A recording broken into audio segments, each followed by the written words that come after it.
Welcome back, everybody. We're not doing a Foda pack today, but we're still doing Flux content. So today I'm happy to report we got training for Flux Loras on Civit. So it's super easy. And the best thing is you can use your old data sets. So any old data sets, that would be image and text pairs. Anything you've got for SDXL is just going to go straight in.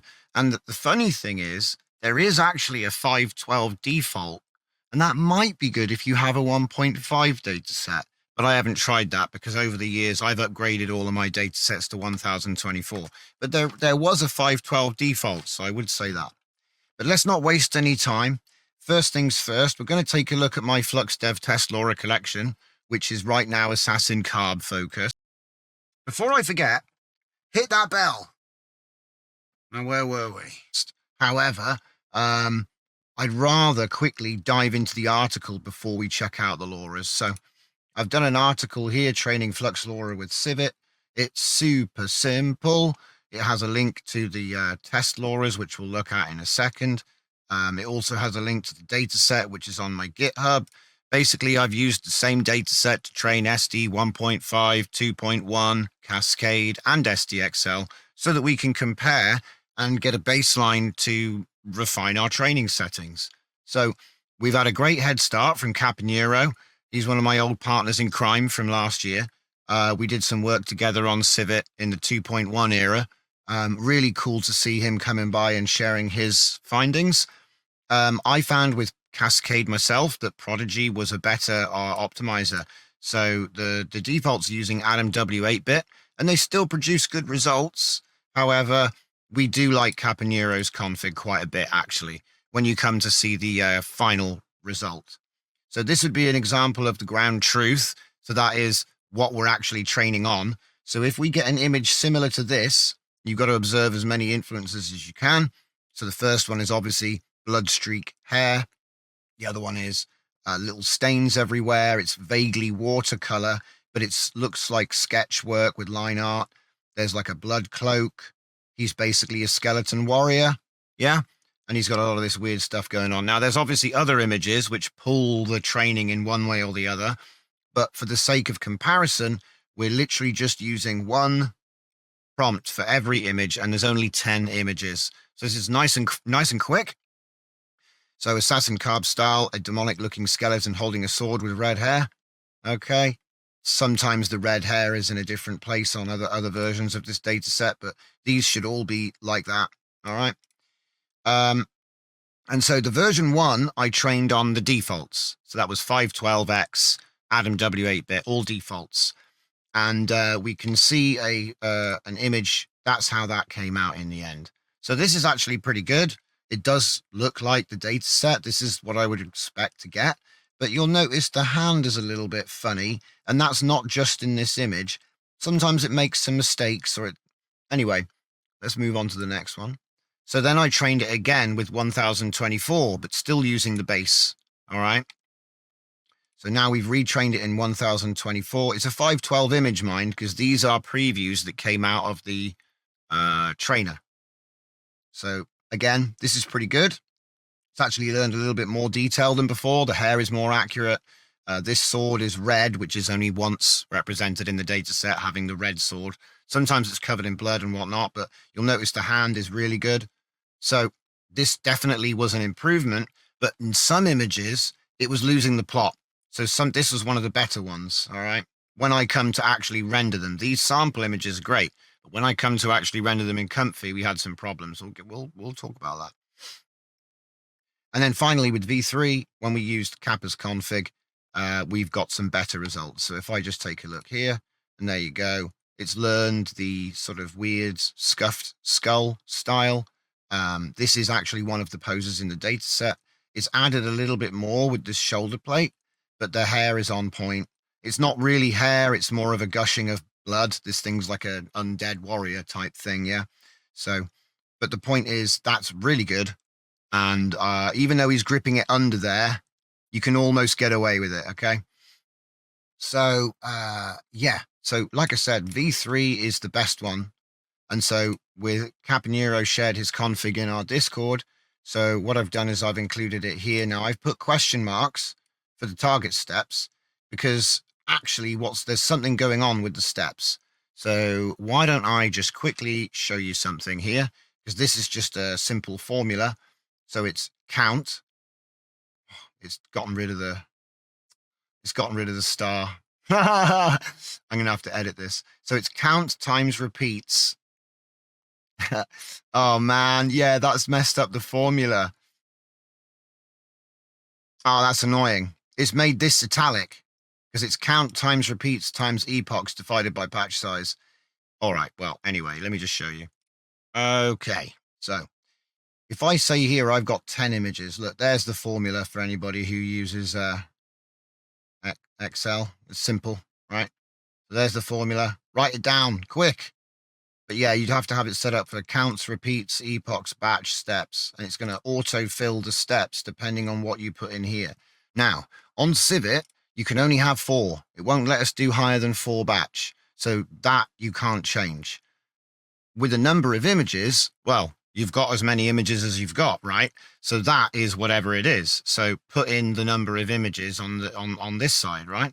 And then we can adjust the repeats and the epochs to try and get close to 10,000. Okay, because the idea is based like this. If you really needed more than 10,000, we're going to have to make a trade-off to fit it under 10,000. You got 2 choices, really. One, you can undertrain it. Well, 3 choices, I guess, but the third choice, people tend to mess up. So the first choice is undertrain it. So just reduce the repeats. So if you see here, look, if I had 20 repeats and 12 epochs, which is pretty much what I'm going for. I'm going for 20 repeats and 12 epochs on cosine with Prodigy. All right. There may be other things, so check the configs. But yeah, that's pretty much the main takeaway. If I go like this, if I have 100 images, let me see, I just made it. Here we go. So if I have 100 images, that's fine. It's only 6,000 steps. Okay. But if I have 200 images, well, now it's 12,000 steps. It's too much. Right? So you've got a choice. Now, you don't have to stick to 10s, you know? You could say, I want to do 18 repeats. So we could just reduce the number of repeats. Now, obviously, this is going to mean it doesn't train as much, all right? Because you're showing the images to the trainer less, but it fits it in 9,600 with all the images. So it's a way of evenly undertraining it. So it's, you know, because you might find the convergence point actually hits before the final epoch. We put in 12, but it might converge at 6. It might converge at 8. Usually it will converge at 10 or 12, but it depends what you're training. It depends what the images are. It depends how good your captions are. It depends on a lot of things. So for that reason, it's kind of like you have to do lots of runs and then find your best settings. But these are a good starting point. I used 10 images, 20, 12, and 4, and it was done in like an hour, less than an hour. Okay, that was the AssassinKahb. I did 3 of them in an hour and a half, to be honest. So I'm assuming they run in parallel, not in sequence. So obviously it wasn't a half an hour each. It would have been an hour and a half probably for the whole thing. I don't know. I can't remember if there was an overlap. The point is, if we come back down to where we were adjusting the figures, so we've brought our repeats. Say I don't want to bring my repeats down. Say I'm like, no, it needs to be 20 repeats or it's not good. Okay, cool. So what's the other option? Well, we can bring down the epochs. Now, I think 10 might be a bit, you know, you might want to do something like that, like drop 1 image. But then this is the other option, of course. The other option is instead of reducing, so we had 200. So instead of reducing the formula for training, instead of that, just do cull your data set. So reduce the images. So go into your data set, look through every folder, find the most sucky image. Because, you know, if you've got a shitload of images, there is no matter how good you are at curation, there's always a better one and a worst one, always. So if you just delete the worst one and go around your, you know, well, I suppose if you don't use subfolders, that could be a little bit trying, but I use subfolders in my data sets, so everything's grouped up. So I can just like, oh, look, here's a group of the same thing. I'll get rid of that. One thing I used to do is I would include widescreen, tall screen, zoom outs. Yeah.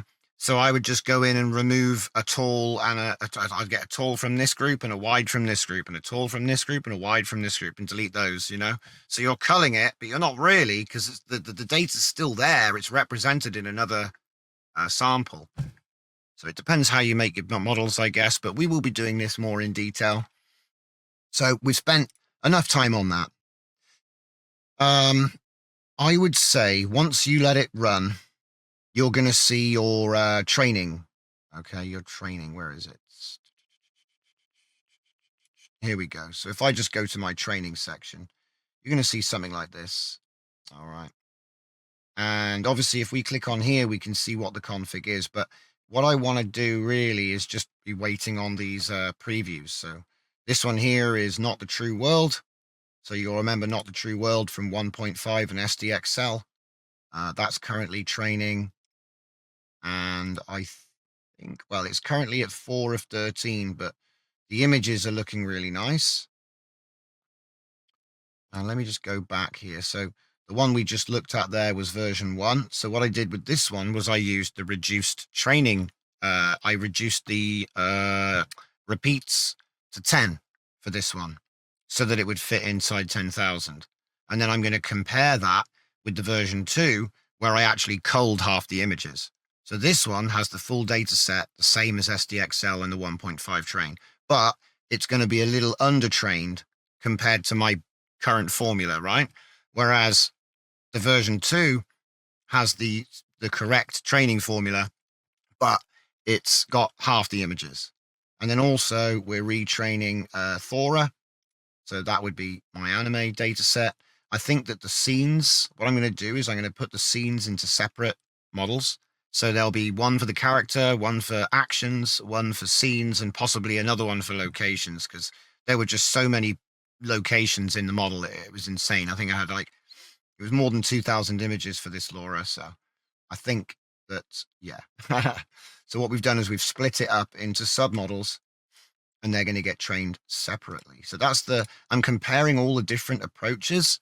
So, you can undertrain your data set, cull your data set, and then obviously split it into submodels, But the last option, which again is the most complex, is just adjusting the learning rate, because it is possible to use a higher learning rate with a lower number of repeats or epochs. But there's a bit of a math formula going on. And sometimes it's not really, you have to just do it. You have to just do it and see what the results are. All right. Now, if you're wanting to see any of the results for some of the test Loras that we've trained, you can find them in the link. Link will be in the description. Of course, everything that we're showing can run on Comfyui. I've run it with the dev, with the standard workflow. So if you had the week 1 release ae.sft with the Flux 1 Schnell and the E4M3FN with the T5XXLFP8. So because there's lots of different configurations now for Flux. But if you have the day 1, week 1, whatever, the first implementation with the UNet, that is fine. It works. You can load all these new Loras great. You just have to make sure your Comfy is up to date. So this would be the Foda pack Flux Lora CNET workflow. And so obviously we've got the full Lora stack and we've got the full ControlNet stack. I've loaded my Loras down here. You can see me comparing the 512X atom weight bit, the 1024 atom weight bit, and I know it's Adam W 8-bit, guys. I just love to say things sillily. And then obviously 1024 Kappa Prodigy, which is this is our current favorite right now. It is a little hungry, which is why I've discussed all the different options you have for fitting things into 10,000 steps. Now, if you're a purist, you're going to cull your data set or you're going to split it into sub-Loras. Because often when we make our Loras, it's not just a character, it's a character and a load of backgrounds and maybe other stuff. So it's possible to split things up. And then we can just load them in a stack later is what I'm hoping. But I'll find that out. Looking at the actual setup here, I'm still using 4 steps on simple with Euler. I did some experimentation after I saw Matteo over on Latent Vision. Excellent channel. Make sure you check him out. He has done a bunch of stuff on the new Flux layout, and he was doing some experiments with injecting noise, which was pretty cool because he was using a high Sigma, low Sigma setup, and we used a low Sigma setup. So I wanted to see all the little tips he had there, and actually came up with a pretty cool little, well, I've kind of done something silly here. I've done a REM-BG, and then I've used the mask to reduce. So when I inject my noise, as he was showing, I've just basically made it so it only injects noise to the character rather than the background. And then essentially it's redrawn. I mean, look, you can't, it's so difficult when you're doing inject noise like this with this sort of work. I think you need a photo of a person to really see it. Because if I look at the difference, it has done stuff.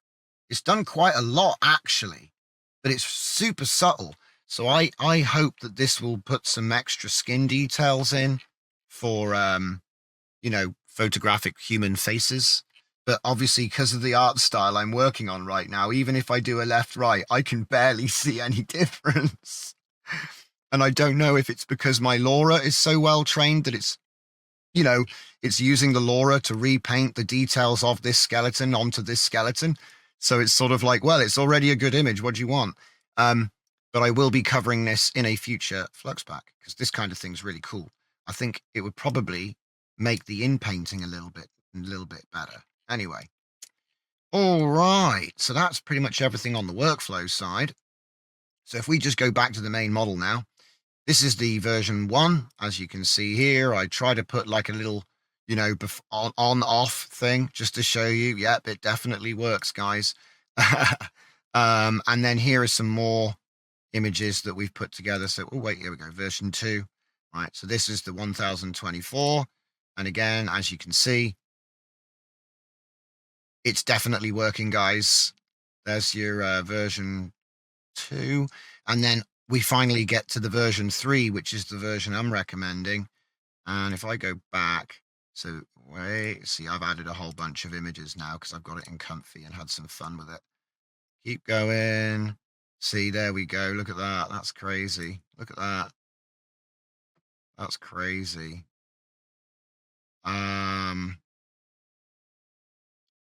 Let's go back. So where's the first before and after? There it is. Here's the first before and after I had. So it's pretty interesting. That's 20 steps, by the way, 20 steps. If you go 20 steps, he starts to make stuff more like this. Whereas if you go with 4 steps, it's more accurate to the ground truth. So this would be, I think this is image to image. Is it image to image or just text to image? I get confused now because I've done so much testing. That's definitely text to image, though. No, wait, no. That's image to image. So's that. What it's done is this is actually right. Let me go back to the training document real quick. So you see the ground truth. That image there is what it was trained on. And then I fed it back into itself after it was trained. And so then you get that. So essentially, this is like the Flux Enhance version. And I've been wondering what happens if I train this. We'll see what happens anyway. It's always worth having fun with these little experiments, but this is a great output. It's doing everything I wanted it to do. It represents what was trained. There's links to all the previous versions, the SD 2.1 checkpoint, the SDXL Lora, which has the SD 1.5 Lora, and then the SD Cascade, which I think has a little bit more information on training and data sets. Yeah, and there it is. So long and short of it is, if you want to train yourself a Lora, all you have to do is log into Civit AI, go to not upload model, go to trainer Lora, and then you're going to be looking at this. So objects, yeah, people, or, characters, and then style. Okay, now I'm a big style guy, but I do occasionally do characters. I haven't really done many concepts like this for a long time now. But I find style is the most useful for me anyway. So obviously you have to choose which one did you want here, and it will make a slight change behind the scenes for your training. But all you need to do is I just pick one of these. I'm going to say test. And then it's going to ask you to upload a data set. Now, as I've said, if you're unsure what that looks like, if I go onto my thing here, I've given you a link to my test data set just there. Now, if you go there and look at it, download it, look at it, you'll see that the images and the text files, the file names match. That's a pair. The text file contains a description of the image. Now, you probably are going to want to use some kind of structure. So what I do is I use AssassinKahb. Now, Assassin gives it a good alignment to things it already understands. Kahb basically gives it something which is a little bit like your XKX method. So it's a sequence of letters that form a token that it doesn't really have much memory of. Okay, so it doesn't really mean anything. And so when we start training, we're saying, well, this assassin is an AssassinKahb style, right? Because it already knows what a demonic looking skeleton holding a sword is. We don't really need to train all of that. But we're saying that this demonic looking skeleton holding a sword with red hair is an AssassinKahb style demonic looking, right? That's what we're doing. So in the simplest possible way, you only really need AssassinKahb, maybe AssassinKahb style. It will likely change the prompt if you don't put it and you just use these sorts of tokens. It will affect it. But it's sort of like the more you use, the more close it'll get. And then obviously in this data set, it's only trained these tokens. But if there were hundreds of images describing hundreds of poses and settings, the chances are whatever you prompt, if you use the main token, it's going to coincide with something that was trained and therefore provide some influence over the image. Okay. So just trying to keep it sort of simple and like how you actually would use that. So that's everything I've got for you today. If you want to peel through all of this, you can go ahead and read over my document here. I've put a few extra bits down here about, like I said, the formula, given a table so you can sort of expect what that's about there. The V1 and V2 AssassinKahbs used the pen tags, but V3 did not. So I'm going to train a V4 which does use the append tags. So there's going to be a version 4, and it'll probably get a little bit better, but it will deviate somewhat as well, because obviously we'll be introducing tokens which I didn't describe in the images. Okay, manual captioning is the way, and we will discuss strategies on how you can make your life easier in future. So that's everything. Civit AI Flux Training is here. If you want to check out the Loras, go ahead. I've got mine up on my page, and expect the Not the True World Flux and new Thora selection for an anime style. Expect those soon. Jump on the Discord. People are starting to share their stuff more, and we get the occasional workflow and bits and pieces coming through there. It's getting really cool. That's everything. Enjoy your Sunday. I'll see you next time. So, memberships are here. I've added donator and member. The donator membership is just you want to support the channel, help us grow. Member, you're going to get some exclusive video access. And check out the join now button for more information.